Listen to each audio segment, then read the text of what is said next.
Pakiramdam ko, ako na lang ang naiwan.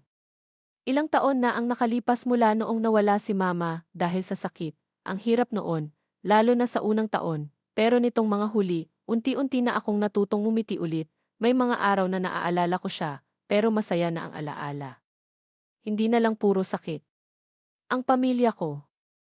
Mukhang naka-move on na, si Papa, nag-asawa na ulit, sabi ko sa sarili ko, ayos lang, siguro karapatan din naman niyang sumaya ulit, pero kahapon, may nalaman ako na parang binasag na naman ang puso ko. Ibinigay pala ni Papa ang wedding ring na galing kay Mama, yung singsing na simbolo ng pagmamahalan nila, kay ate, at pinalitan daw ni ate ang itsura, pinarepurpose para gawing ibang klaseng alahas. Tahimik lang ako nung nalaman ko, hindi ako nagreklamo, pero sa loob-loob ko. Ang sakit, akala ko, itatago yon ni Papa bilang alaala ng pagmamahalan nila ni Mama. Isang bagay na kahit hindi na niya isuot, nandyan lang, simbolo ng kung anong meron sila noon. Pero parang ako lang yata ang may ganitong kabigat na pagtingin sa singsing na iyon. Naiintindihan ko naman, karapatan nila iyon, singsing ni Papa, desisyon niya.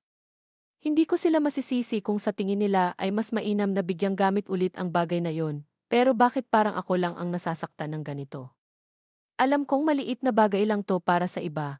Kung ikukwento ko sa iba, baka sabihin lang nilang iisingsing lang yan. Kaya hindi ko masabi kahit kanino, ayokong mapagkamalang OA, pero ito talaga ang nararamdaman ko. Ayokong maging hadlang sa pag-usad ng pamilya ko, pero hindi ko alam kung paano ko itatawid tong lungkot na to.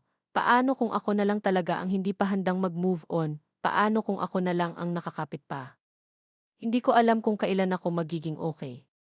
Pero sana, isang araw, matutunan ko ring bitawan.